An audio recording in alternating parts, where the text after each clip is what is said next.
श्रीमद् भगवद गीता के चतुर्थ अध्याय के 9 श्लोकों तक का विचार हम लोग कर चुके हैं। 10वें श्लोक का विचार आज होना है। अच्छा, हो गया है शायद, सब हो गया, कोई बात नहीं, ठीक है। हाँ, तो हो जाएगा।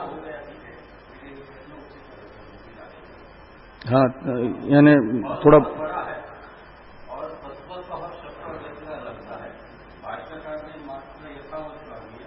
हाँ हाँ ठीक है। तो चतुर्थ अध्याय में जो अध्याय द्वय के द्वारा उक्त योग है, उसका प्रथम भगवान ने वंश कथन करके महात्म्य बताया, स्तुति कर दी। और स्तुति करते समय ये कहा गया कि सर्ग के प्रारंभ में मैंने ही विवस्वान आदित्य को इस योग को कहा था, और इस समय मैं ही तुम्हें वही योग बता रहा हूं जो सर्ग के प्रारंभ में विवस्वान आदित्य को बताया था। तो अर्जुन के मन में शंका हुई। अर्जुन इस समय प्रतिनिधित्व कर रहे हैं उन मूढ़ जनों का जो अपने आप को जैसे कार्यक्रम संघात रूपी समझते हैं, ऐसे कृष्ण को भी वसुदेव देवकी के पुत्र के रूप में विद्यमान जो कार्यक्रम संघात हैं तदात्मक ही समझ रहे हैं। उनकी शंका ये है कि आप तो अभी के हैं, तो सर्ग के प्रारंभ में विवस्वान आदित्य को कैसे उपदेश दे सकते हैं, इसे हम प्रामाणिक कैसे माने। तो भगवान ने कहा, इसी वसुदेव देवकी के पुत्र के रूप में विद्यमान जो उपाधि है, इसी उपाधि से मैंने युक्त होकर के उपदेश नहीं किया। इससे पहले भी और वसुदेव देवकी के पुत्र कृष्ण के तरह मेरी अनेकों उपाधियां मैं ग्रहण कर चुका हूं और छोड़ चुका हूं, इसलिए बहुनी में व्यतीतानी इत्यादि बताया। और फिर कहा कि यदि आपके कह रहे हो कि अनेक जन्म हुए हैं, इसमें प्रमाण, तो कहा उन सबको मैं जानता हूं अनावृत ज्ञान शक्ति होने से। मुझे अपने परमार्थ स्वरूप का कभी भी विस्मरण नहीं होता। मेरी दृष्टि में तो मैं हमेशा जन्मादि सद्भाव विकारों से रहित निर्विकार चिद्रूप ही हूं, इसलिए अव्यय आत्मा हूं, कभी उस स्वरूप को भूलता नहीं हूं। इसलिए और समस्त प्राणियों का नियामक हूं।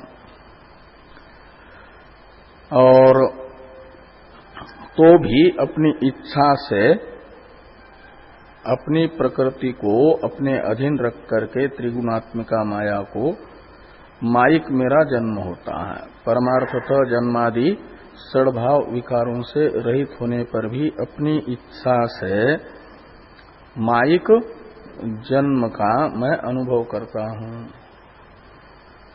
अनुसरण करता हूं। और कब करते हैं माइक जन्म धारण और किस लिए करते हैं, इस प्रश्न का उत्तर 7 और 8 इन 2 श्लोकों में दिया गया कि जब वास्तविक ही कार्यक्रम संघात रूप अपने आप को समझने वाले मूढ़ जन, अध्यासवान पुरुष, वे वेदों ने बताए हुए अपने अपने कर्तव्य से च्युत हो जाते हैं और वेद निषिद्ध जो आचरण है उसमें प्रवृत्त होते हैं, वो अत्यधिक होने लगता है। तो यदा यदा ही धर्मस्य ग्लानिर्भवति और अधर्मस्य अभ्युत्थानम भवति तदा तदा अहम मायया आत्मानं सृजामि, ऐसे लगाना। उस समय माइक जन्म धारण करता हूं। और किस लिए करते हैं? तो जो ना के बराबर अवशिष्ट हैं वैदिक धर्म का पालन करने वाले साधु शब्दित सन्मार्गस्थ पुरुष, उनकी रक्षा और वेद निषिद्ध कर्म का ही स्वभावतः आचरण कर रहे हैं ऐसे पापाचारी, उनका विनाश और वैदिक धर्म की स्थापना, इन उद्देश्यों को पूर्ण करने के लिए माइक जन्म मैं धारण करता हूं अपनी इच्छा से। कोई मुझे बलात् जन्म दिलाने वाला अविद्या काम कर्म नहीं है मेरे से संश्लिष्ट, इन सब से रहित हूं। तो भी केवल परानुग्रहार्थ मात्र पर हैं साधु शब्दित सन्मार्गस्थ पुरुष, और उन पर अनुग्रह करने के लिए मात्र मैं माइक जन्म को धारण करता हूं। इसलिए जैसा वर्णन हुआ बहुनी में व्यतीतानि जन्मानि तव चार्जुन से लेकर के धर्म संस्थापनार्थाय संभवामि युगे युगे, यहां तक के 4 श्लोकों में 5वें श्लोक से 8वें श्लोक तक भगवान ने अपने 2 स्वरूपों का वर्णन किया है। एक निरूपाधिक स्वरूप जिसे अजोपि सन अव्ययात्मा भूतानाम ईश्वरोपि सन, इससे नित्य शुद्ध बुद्ध मुक्त स्वरूप का वर्णन है। और प्रकृतिम स्वाम अधिष्ठाय संभवामि आत्म मायया से लेकर के संभवामि युगे युगे तक औपाधिक स्वरूप है। भगवान ने अपना औपाधिक स्वरूप बताया। औपाधिक स्वरूप परमार्थ नहीं है, लेकिन उस औपाधिक स्वरूप को उपाधि को धारण कर लेते हैं भगवान। जैसे प्राणी भी औपाधिक स्वरूप धारण कर रहे हैं बाकी, और भगवान भी औपाधिक स्वरूप धारण कर रहे हैं। अन्य मूढ़ जनों का भी जन्म हो रहा है, भगवान का भी जन्म हो रहा है, लेकिन बाकी के जन्मों में और भगवान के जन्मों में अंतर है। बाकी के उपाधि धारण करने में, भगवान के उपाधि धारण करने में अंतर है। बाकी जो जन्म धारण करते हैं वे प्रकृति के अधीन होकर के अपने द्वारा किए गए कर्मों का फल भोगने के लिए कर्माधीन जन्म है उनका। कर्म काम से अधीन होकर के प्रकृति परवश होकर के जन्म है। भगवान का प्रकृति को अपने अधीन रख करके स्वेच्छा से जन्म है। ये दोनों के जन्म में अंतर है। और बिना धर्मादि के ही प्रकृति को स्ववश करके इच्छा मात्र से जन्म भगवान का है, इस प्रकार जानना। ये में जन्म यो व्यक्ति तत्वतः का अर्थ होता है जैसा जन्म है मेरा वैसा ही जान रहा है। तत्व शब्द का अर्थ होता है तत्वम ब्रह्मणि याथार्थे। याथार्थे का अर्थ होता है जो वस्तु जैसी है उसे वैसा ही ग्रहण करना, उसका यथार्थ स्वरूप। तो भगवान का जन्म मायिक है। जैसे प्राणियों का कर्माधीन पारमार्थिक जन्म उनके दृष्टि में है, प्राणियों की दृष्टि में, ऐसे भगवान की दृष्टि में भगवान का जन्म मायिक ही है। मायया संभवामि, ये भगवान का अपना निश्चय है। मैं अपने कर्मों का फल भोगने के लिए कर्माधीन होकर के, प्रकृति अधीन होकर के जन्म नहीं ले रहा हूं, अपितु अपनी इच्छा से स्वयं व्यक्त हो रहा हूं। ये भगवान का अपना निश्चय है। तो उस भगवान का, भगवान के जन्म के विषय में जैसा निश्चय है, वो भगवान का जन्म वैसा ही यथार्थ उसका स्वरूप माना जाएगा। प्राणियों का अपने जन्म के विषय में जैसा निश्चय है, उनके जन्म का वही यथार्थ स्वरूप माना जाएगा। मूढ़ जनों का अपने जन्म के विषय में ये निश्चय रहता है कि मेरा वास्तविक ही जन्म हो रहा है, गर्भवासादि रूप वास्तविक जन्म है। ये प्राणियों का अपने जन्म के विषय में निश्चय है, इसलिए उनका जन्म माना जाएगा यद्यपि कल्पित है लेकिन पारमार्थिक, वो तो तत्व की दृष्टि में कल्पित है, और मूढ़ जनों की दृष्टि में तो वैसा ही है। और भगवान का जन्म भगवान की दृष्टि में कल्पित है, मायिक है। तो तत्वतः भगवान के जन्म को जानने का अर्थ है कि भगवान का अन्य प्राणियों के तरह कर्माधीन और प्रकृति परवश होकर के जन्म नहीं, अपितु स्वेच्छा से प्राणियों पर अनुग्रह करने के लिए धारण किया हुआ लीलावत जन्म है, नटवत जन्म है। ये जानना, ये है भगवान के जन्म को तत्वतः जानना। और भगवान का कर्म दिव्य है,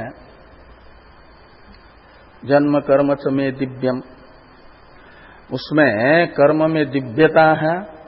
प्राणी जो कर्म करते हैं, उपाधि धारण करते हैं पूर्व कर्म का फल भोगने के लिए, और उस उपाधि से जो कर्म करते हैं वह भावी फल भोगने के लिए। पूर्वते कर्म भोगाय कर्म कर्तुंच भुंजते, अभी वर्तमान में जो कर्म कर रहे हैं वो भविष्य में भोगने के लिए उसका फल। तो प्राणियों का जो कर्म है, मूढ़ जनों का, जिनके दृष्टि में मैं करता हूं ऐसा कर्तृत्व अभिमान वास्तविक है, कार्यक्रम संघाती उनका अपना स्वरूप है, और अपने में मैं करता हूं, मैं भोगता हूं, ये दृढ़ निश्चय है और वास्तविक है ये स्वरूप, अपना कर्तृत्व भोक्तृत्व ही। तो वे भावी भोग के लिए कर्म करते हैं। तो कर्मफल भोगने के लिए जो कर्म किया जा रहा है, स्वयं के प्रयोजन के लिए जो कर्म किया जा रहा है, उसे अलौकिक कर्म नहीं कहा जाता। दिव्य शब्द का अर्थ है अलौकिक।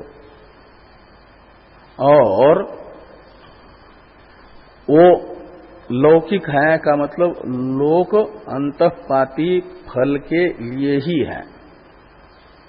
लोकम यानी लोकांतःपाती फलम, उद्देश्य क्रियमानम कर्म लौकिकम कर्म, ऐसे लौकिक कर्म की उत्पत्ति करी। और दिव्य शब्द का अर्थ है अलौकिक। अप्राकृत शब्द का अर्थ, भाष्यकार भगवान दिव्य शब्द का अर्थ करते अप्राकृत। तो अप्राकृत है का अर्थ है अलौकिक है। अलौकिक का अर्थ है अपने व्यक्तिगत लोकांतःपाती किसी फल विशेष की प्राप्ति के उद्देश्य से किया गया नहीं है। तो भगवान, इसलिए भगवान का कर्म है दिव्य, वो मात्र परानुग्रहार्थ है। वो जो साधु परिरक्षण, दुष्ट जनों का संहार, धर्म की स्थापना, ये भगवान करते हैं, लेकिन ये कार्य करते समय उनके अंदर ये अभिलाषा नहीं होती है कि साधु जनों की रक्षा करने से होने वाला जो फल है वो मुझे प्राप्त हो। तो साधु परित्राण, दुष्ट जनों का संहार, धर्म स्थापना आदि जो भी कर्म ईश्वर की उपाधि के द्वारा ईश्वर के अवतार में होते हैं, वे उनका उद्देश्य मात्र लोक संग्रह है, परानुग्रह है। स्वयं का व्यक्तिगत कोई फल विशेष नहीं है। इसलिए ये है अलौकिक कर्म, स्वार्थ के लिए नहीं है, ये दिव्य कर्म है। तो ईश्वर का जन्म भी पारमार्थिक नहीं, यानी धर्मादि के अधीन नहीं, अन्य प्राणियों के तरह।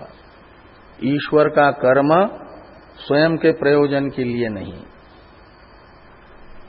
और च शब्द से ये भी लेना कि जो अजोपि सन अव्ययात्मा भूतानाम ईश्वरोपि सन, इन वाक्यों से बताया गया जो ईश्वर का परमार्थ स्वरूप है, उस परमार्थ स्वरूप को भी तत्वतः जानते हैं। तो वो परमार्थ स्वरूप कैसा है? तो वो परमार्थ स्वरूप ईश्वर का है एतद आत्म्यम इदम सर्वम तत्सत्यम स आत्मा। इससे बताया गया कि सर्वम खलिदम ब्रह्म, वासुदेव सर्वमिति। परमात्मा का परमार्थ स्वरूप है वासुदेव, और वासुदेव है उपनिषद का ब्रह्म। और उपनिषद के ब्रह्म को ही कहा, ये सारा जगत जो है उसी में कल्पित होने के कारण एतद आत्म्यम इदम सर्वम, मतलब उसी की सत्ता से सत्तावान है, उसी के प्रकाश से प्रकाशमान है, उसे इसलिए जगत को एतदात्म्यम कहा जाता है। वासुदेव के सत्ता से सत्तावान सा है, वासुदेव के प्रकाश से प्रकाशमान सा है। तस्य भाषा सर्वमिदं विभाति। वो जो वासुदेव हैं वो सबकी आत्मा है। ये है वासुदेव का तत्व, यानी यथार्थ स्वरूप, सर्वात्मा। तो सबकी आत्मा है तो तत्वमसि, वो तुम्हारी भी वो आत्मा होने से तुम भी तदात्मक हो, तुम्हारा परमार्थ स्वरूप वही है। तो भगवान का जन्म मायिक है, जन्मादि विकार जो भगवान के प्रतीत हो रहे हैं वे औपाधिक है, मायिक है। भगवान का कर्म अलौकिक है, और भगवान का परमार्थ स्वरूप मेरे परमार्थ स्वरूप से अलग नहीं है, वो और मैं एक हूं, ऐसा जो जानता है वह जीवन मुक्त होता है। यही तो तत्वमसि वाक्य से उत्पन्न हुआ अहम ब्रह्मास्मि साक्षात्कार है एक प्रकार से। और ये साक्षात्कार श्रुति ज्ञान का साधन बता रही, ज्ञानादेव तो कैवल्यम से।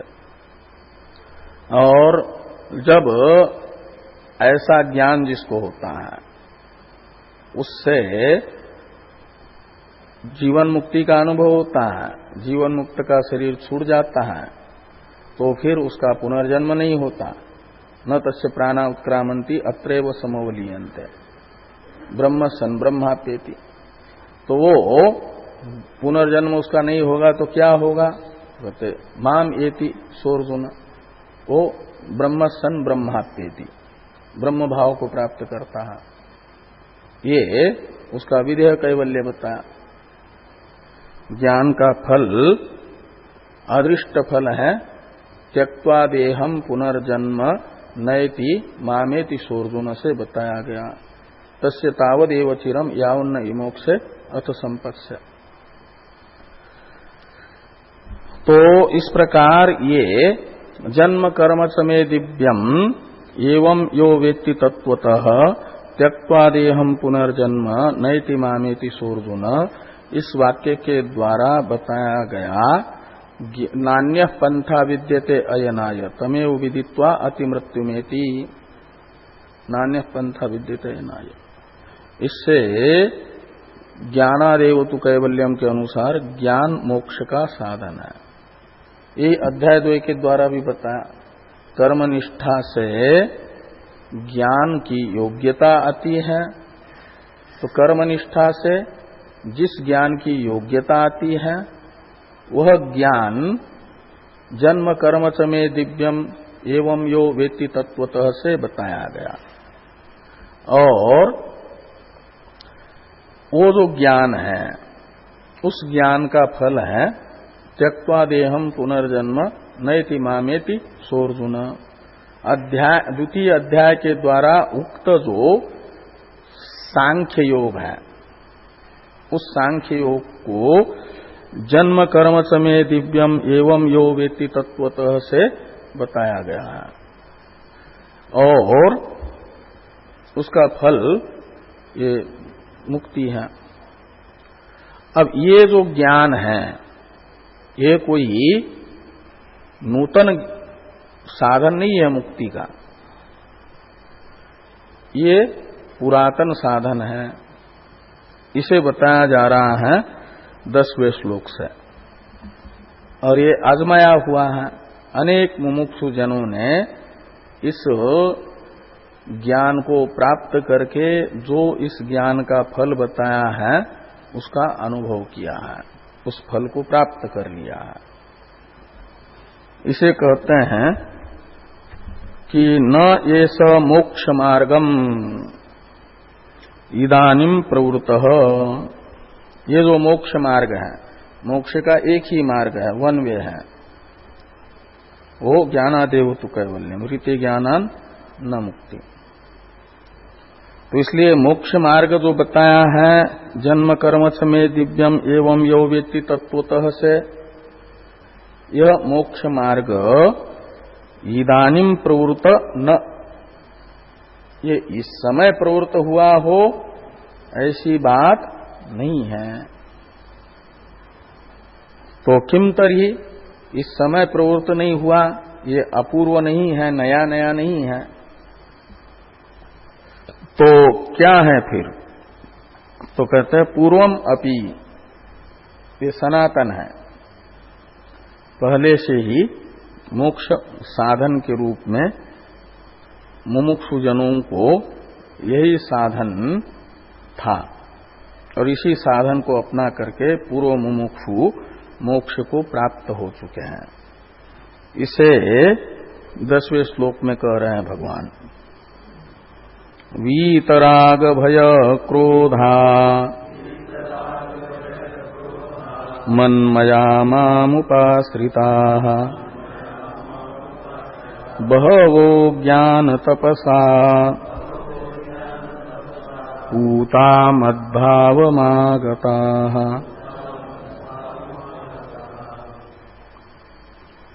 मद्भावम आगताः का अर्थ है मुक्ता। माम येति सोऽर्जुन से जो बताया जा रहा है वो मुझे प्राप्त करता है। भगवान को प्राप्त करना ही, ब्रह्म भाव को प्राप्त करना ही मोक्ष।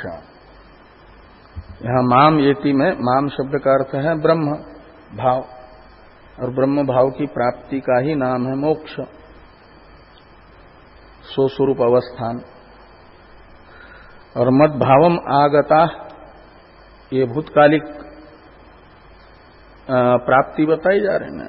अतीत अभी तक जितने भी मुक्त हुए हैं वो इसी मोक्ष मार्ग को प्राप्त करके ही मुक्त हुए हैं।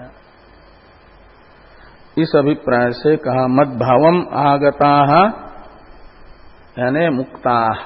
अभी तक जो भी मुक्त हुए हैं वे जो 4 विशेषताएं बताई जा रही हैं, इन 4 विशेषताओं से युक्त होकर के ही मुक्त हुए हैं। ऐसे 3 विशेषताएं हैं। चौथा जो विशेषण है वो तो भाष्य में भाष्यकार भगवान बताएंगे एक अन्य प्रयोजन के लिए। तो एक पूर्वार्ध में 3 विशेषण बताए हैं। एक तो वीतराग भय क्रोधा, दूसरा मनमया और तीसरा माम उपाश्रिता। इन विशेषणों से युक्त 1-2 मुमुक्षु मात्र मुक्त हुए हैं ऐसी बात नहीं, बहवः अभी तक 1-2 ही नहीं मुक्त हुए हैं, बहुतों ने मुक्ति को प्राप्त कर लिया, बहुत सारे मुक्त हो चुके हैं। और जितने भी मुक्त हो चुके हैं वे सब के सब इन विशेषता से युक्त होकर के ही मुक्त हुए हैं। पहली विशेषता है मुमुक्षु में अपेक्षित वीतराग भय क्रोधा। राग भय और क्रोध में द्वंद्व समास है और वीत में प्रादि समास है और फिर वीत पद और राग भय क्रोध इनमें अलग से एक समास है बहुरी समास। ऐसे 3 समास है इसमें। पहले द्वंद्व समास राग भय क्रोध में, वीत में प्रादि समास और फिर वीत शब्द और राग भय क्रोध शब्द का बहुरी समास। वीता यानी विगता राग भय क्रोधा येभ्य ते वीत राग भय क्रोधा। तो द्वंद्व समास के आदि में श्रूयमान पद है वीत पद, उसका द्वंद्व समास के घटक भूत प्रत्येक पद के साथ अन्वय होगा। वीत राग, वीत भय, वीत क्रोध, ऐसा। तो वीत रागा, वीत भया और वीत क्रोधा। तो जिनका राग निकल गया है का मतलब विरक्त है, वैराग्य जिनके अंदर है, नित्यानित्य वस्तु विवेक पूर्वक अनित्य जो इस लोक से लेकर के ब्रह्मलोक पर्यंत का संसार है, ब्रह्मलोक पर्यंत के भोग है, उनके प्रति राग नहीं है जिनके चित्त में। आ ब्रह्म भुवना लोकात् पुनरावर्तिनो अर्जुन इत्यादि गीता वाक्य के द्वारा वक्ष्यमान जो ब्रह्मलोक पर्यंत के भोगों में अनित्यत्वादि दोष है, उन दोषों का ठीक ठीक दर्शन माना जाएगा नित्यानित्य वस्तु विवेक। एक मोक्ष ही नित्य है, निरतिशय है, और ब्रह्मलोकादि अतिशयता एवं अनित्यतादि दोषों से दूषित है।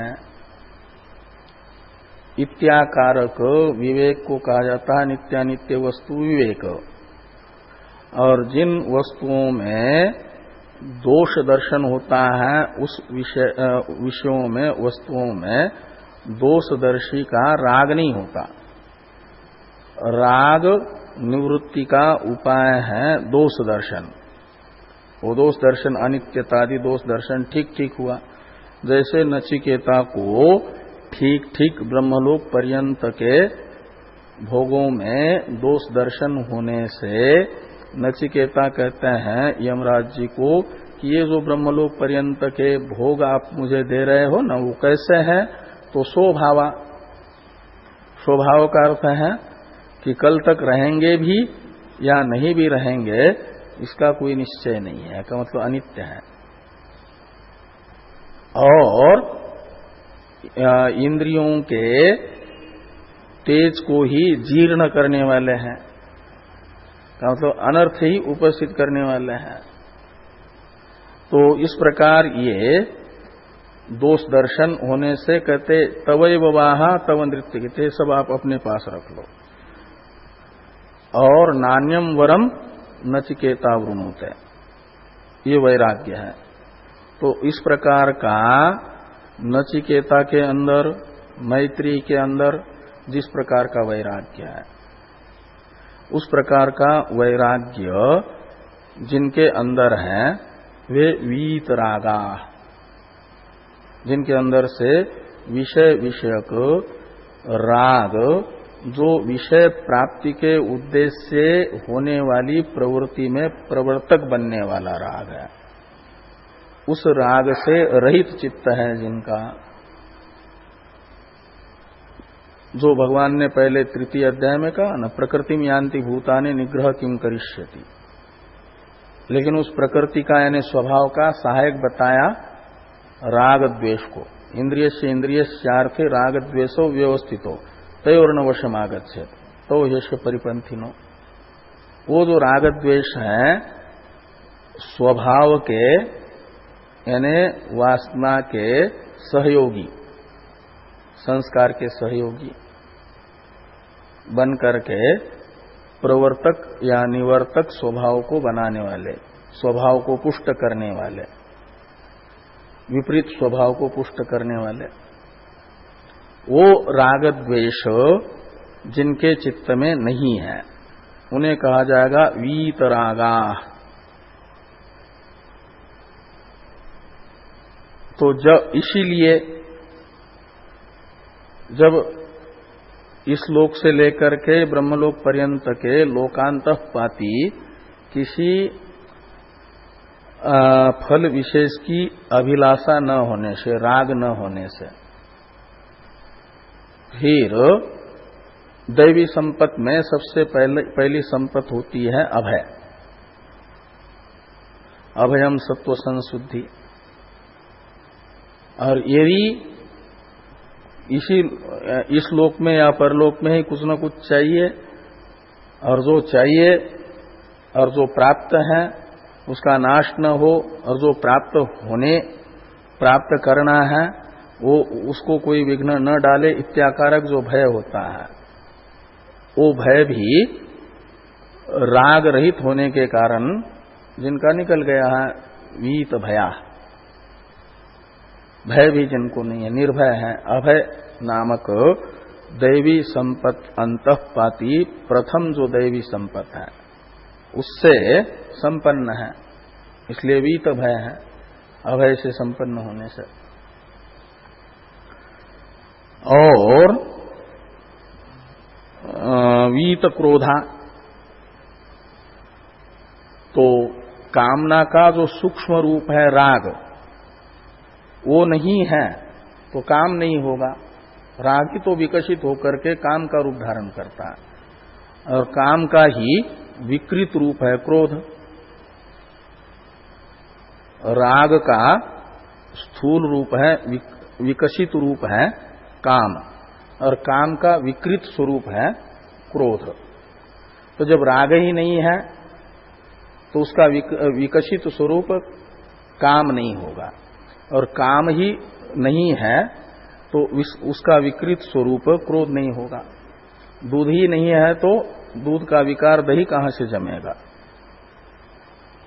तो यदि कामना है तो क्रोध, फिर जैसे ही कामना के पूर्ति में कोई न कोई बाधक होगा तो क्रोध आएगा। लेकिन जब कामना ही नहीं होगी तो फिर क्रोध का भी वो नहीं होता प्रसंग। इसलिए वीत क्रोधा, तो वीत राग भय क्रोधा, ये एक विशेषता है। भगवत भाव की प्राप्ति यानी मोक्ष किसको प्राप्त होता है, मुक्त कौन होते हैं? तो कहते हैं जो वीत राग है, वीत भय है, वीत क्रोध है, उन्हें मुक्ति मिलती है। वीत राग भय क्रोधा बहो मद भावम आगता, बहुत से पूर्व वीत राग भय क्रोध अधिकारियों ने मेरे भाव को, मेरे स्वरूप को यानी मोक्ष को प्राप्त कर लिया। एक विशेषता यह है।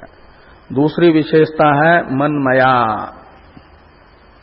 मनमया का अर्थ है सर्वम खलविदम ब्रह्मदर्शी, ईश्वर अभेददर्शी। ये सारा प्रपंच ईश्वर में कल्पित होने के कारण ईश्वर से अलग नहीं है, अध्यस्त अधिष्ठान से पृथक नहीं हुआ करता। और मैं भी उस ईश्वर से अलग नहीं हूं। ऐसे ईश्वर अभेददर्शी, जगत का बाध करके जगत को ईश्वर रूप देखते हैं और जीव की उपाधि जो अपनी है त्वम पदार्थ की, उस उपाधि को भी बाधित करके वो जगत अंतःपाती होने से, और जो त्वमर्थ में अबाधित स्वरूप है उसका मुख्य सामानाधिकरण्य करके जो मनमय है, का मतलब मेरे से अपृथक दर्शी है, मुझे अपने से पृथक नहीं समझता। ईश्वर मेरे से भिन्न है, मैं ईश्वर का सेवक हूं, ईश्वर मेरे सेव्य है, ऐसा भेददर्शी नहीं है। उसे तो अज्ञानी कहा है बृहदारण्यक में, अविद्या सूत्र में। अन्यो असो अन्यो अहम अस्मि इति न स वेदः यो अन्याम देवताम उपासते अन्यो असो अन्यो अहम अस्मि इति न स वेदः। जो अपने से भिन्न ईश्वर को देखता है, देवता वहां है ईश्वर, कैसे भेददर्शी है कि मैं अलग हूं, ईश्वर अलग है। श्रुति कहती है न स वेद, वह तत्वदर्शी नहीं है, वह अज्ञानी है, अविवेकी है। और यहां मनमया से लेना है आत्मा इत्येव उपासित, ये जो विद्या सूत्र है, इस विद्या सूत्र के अनुसार परमात्मा को अपने से अनन्य देख रहे हैं, अपने से भिन्न नहीं देखते, भिन्ना भिन्न भी नहीं देखते, भेदाभेदवादी भी नहीं, भेदवादी भी नहीं, अपितु केवल अभेदवादी है। मनमया शब्द का अर्थ लेंगे अभेदवादी। और ये अभेद दर्शन तो वेदांत में क्रम समुच्चय तो है, समझ समुच्चय नहीं है। समझ समुच्चय ज्ञान के साथ नहीं है, उपासना के साथ तो सम समुच्चय भी है। विद्यांच यस्तद वेदो भयं स इत्यादि से सगुण ब्रह्म विद्या के साथ भले ही कर्म का समझ समुच्चय बताया करने के लिए, लेकिन जो ज्ञान है उस ज्ञान के साथ कर्म का सम समुच्चय नहीं है, सह समुच्चय नहीं है, क्रम समुच्चय है। और अब कर्म जिनका पूर्व जन्मों में या इस जन्म में पहले अनुष्ठित हो गया, और कर्म का जो प्रयोजन है वैराग्य, वो तो वीत राग कहने से संपन्न हुआ। तो वैराग्य के बाद में कर्म रूपी बहिरंग साधन की उपयोगिता नहीं रहती जीवन में। योगारूढ़स्य तस्यैव शमः कारणमुच्यते, गीता कहेगी। योगारूढ़ हो गया का मतलब ज्ञान के अंतरंग साधन श्रवण मनन निधिध्यासन करने की ठीक ठीक योग्यता प्राप्त कर ली, वशीकार संज्ञक वैराग्य प्राप्त हो गया, तो फिर शम की आवश्यकता है, उपरति की आवश्यकता है, शम दमादिगत जो उपरति है। और तमेव विज्ञाय प्रज्ञाम कुर्वित ब्राह्मण के अनुसार फिर बाहरी प्रवृत्तियों से उपरति लेकर के मात्र स्वरूप का ही निरंतर अनुसंधान, रूप जो मोक्ष साधन में मोक्ष साधन सामग्री में श्रेष्ठ साधन है स्वस्वरूपानुसंधान रूप भक्ति। उसे कहा जाता है केवल ज्ञाननिष्ठ, ज्ञान के अंतरंग साधनों में मात्र संलग्न है। आसुप्ते रामृते कालम नए वेदांत चिंतया नावसरम किंचित दद्यात कामादिना मनागपि के अनुसार जो वेदांत प्रतिपाद्य असंग निर्विकार चेतन स्वरूप है, उसी का मय के रूप में अनुसंधान करने के लिए निरंतर प्रयत्नशील है। उन्हें यहां पर कहा जा रहा है माम उपाश्रिता। इसमें माम शब्द का प्रयोग भगवान कर रहे हैं मनमया में भी, माम में भी। जो अहम शब्द का, अस्मत् शब्द का प्रयोग है वो उपाधि विनिर्मुक्त जो अजोपि सन अव्ययात्मा भूतानाम ईश्वरोपि सन, इन शब्दों से लक्षित होने वाला जो परमार्थ स्वरूप है उस परमात्मा का, तत्पद का लक्षार्थ, तत्वमसि वाक्यांतर्गत जो तत्पद लक्षार्थ है, उस तत्पद लक्षार्थ के लिए यहां पर मनमया, माम उपाश्रिता इत्यादि में अस्मत् शब्द का प्रयोग है। इसलिए मनमया का अर्थ है शोधित जो तदर्थ, उसी का मय के रूप में ग्रहण करने वाले, और उस ज्ञान के साथ शोधित तदर्थ से अपने को अभिन्न देख रहे हैं, उसके साथ कर्म का समुच्चय नहीं है, ये दिखाने के लिए माम उपाश्रिता। और माम उपाश्रिता का भाष्कर भगवान अर्थ करेंगे माम एव उपाश्रिता। एवकार व्यावर्तक है ज्ञान निष्ठा से अलग जो साधन है। दो ही निष्ठाएं हैं, कर्म निष्ठा वो पीछे छूट गया, उसकी अब आवश्यकता नहीं आगे निकलने के बाद। तो इस ज्ञान के साथ कर्म का समुच्चय नहीं करना है, केवल ज्ञान निष्ठा, ये अर्थ माम उपाश्रिता का करेंगे। इसमें माम शब्द का अर्थ भगवान का सोपाधिक स्वरूप नहीं है, शोधित तदर्थ, और केवल उसी में निष्ठ है, केवल ज्ञान निष्ठ है।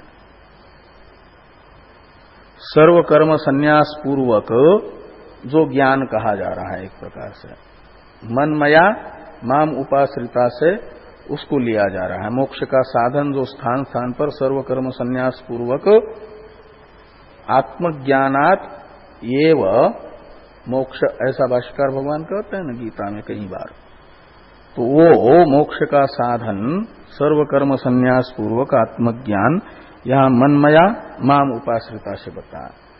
ऐसे जो है वे मद भावम आगता, ऐसे लगाना, और वे एक दो नहीं बहवह, ऐसे अनेक अभी तक मुझ में आकर के मिल गए हैं, मेरे रूप हो गए हैं। वो मेरे रूप है ही है, मद रूप ही है। उपाधि के कारण भिन्न से प्रतीत होते थे, वो उपाधि के कारण प्रतीत होने वाला जो भेद है वो मिट गया इस ज्ञान से। और एक विशेषता बताई जा रही है कि ज्ञान तपसा पूता, ज्ञान और तप इन दो शब्दों में कर्मधारय समास है, नीलोत्पलम के तरह। ज्ञानम एव तपः ज्ञान तपः तेन ज्ञान तपसा यस्य ज्ञानमयम तपः इत्यादि श्रुति ने बताया हुआ जो ज्ञान है वही तप है। और उस ज्ञान रूपी तप से जो पूत है, का मतलब अत्यंत शुद्धि को प्राप्त हो चुके हैं। दो प्रकार की अशुद्धि होती है, दोष होते हैं, वो दोनों प्रकार के दोष ब्रह्म में स्वभावतः ही नहीं होते हैं।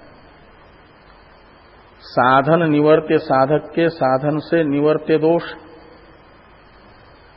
और ज्ञान से निवर्त्य दोष, और परमात्मा का जो परमार्थ स्वरूप है इन दोनों प्रकार के दोषों से स्वतः ही रहित है। ऐसा आगे गीता में भगवान कहेंगे, निर्दोषम ही समम ब्रह्म। निर्दोषम ही समम ब्रह्म में दोष शब्द से लेंगे दोनों प्रकार के दोष, साधक के अपने प्रयत्न से, साधन रूप प्रयत्न से निवृत्त होने वाले दोष, वे मल विक्षेप और ये हैं। और आवरण नामक जो दोष है, मल विक्षेप रसास्वाद कषाय, ये सब जो है इनको कहा जाता है साधक के साधन से निवर्त्य दोष, जो प्रयत्न से निवृत्त होते हैं।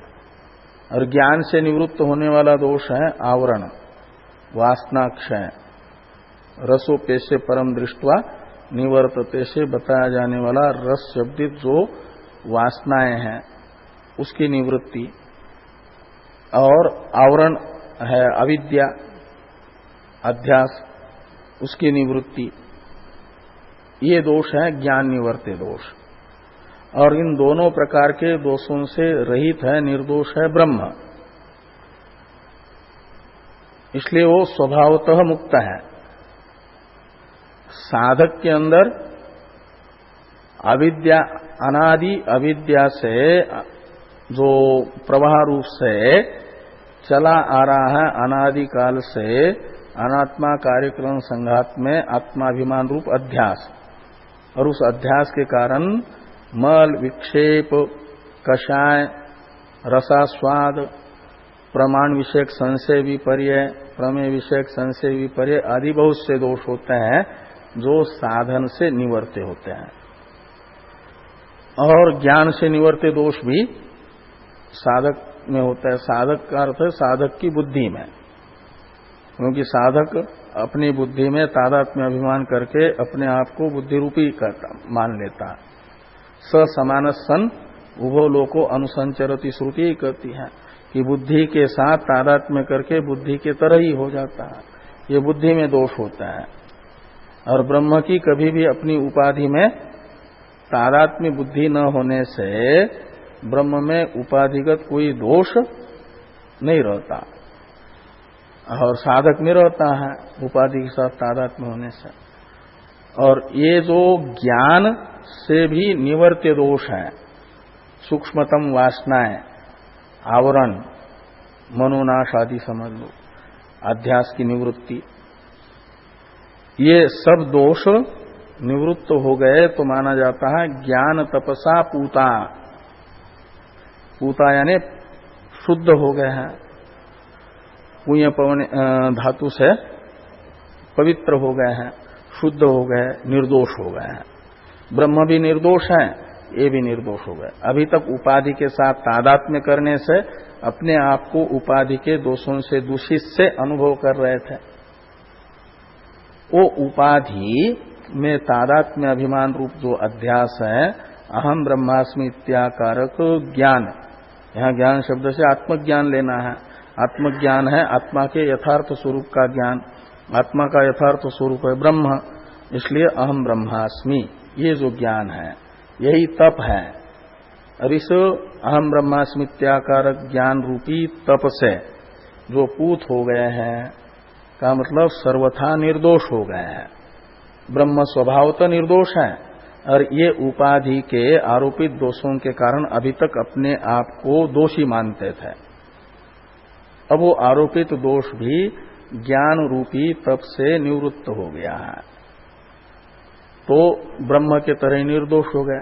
तो चेतन में तो स्वतः कोई वो भी निर्दोष ये भी निर्दोष, कोई भेदक न होने से, स्वभाव तो भेद न होने से मद भावम आगता, वो थोड़ा भी उनमें और मेरे में भेद नहीं रहता, मेरे स्वरूप को ही वे प्राप्त हो जाते हैं, ब्रह्म भावापन्न हो जाता है। और बहुत लोग ब्रह्म भावापन्न हुए हैं। ये वही ज्ञान तपस्या में बताया गया ज्ञान है जो 9वें श्लोक के पूर्वार्ध में यो तत्वतः वेत्ति से कहा, एवं यो वेत्ति तत्वतः, वो ये ज्ञान तपस्या में बताया गया ज्ञान है, उससे मद भाव की प्राप्ति समाम एति से बताया गया। ये तो अपूर्व बताया जा रहा, जो ऐसा जानेगा वो मुझे प्राप्त करता है, जानता है वो।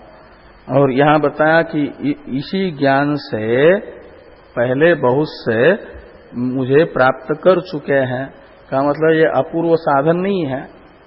नए नए साधन में, नए नए गाड़ी में तो पता नहीं क्या कौन सी कब समय धोखा देगी ये लगता है, लेकिन अनुभूत होता है कोई साधन अनेकों के अनुभव से तो वो विश्वस्त होता है। इसलिए पूर्व शिष्टों के द्वारा परिगृहित ये साधन है, ये यहां पर बताया गया। वीतराग भय क्रोधा मनमया माम उपाश्रिता बहु ज्ञान तपसा पूता मद्भावम आगता। इसका भाष्य है, भाष्य को हम लोग कल देखेंगे।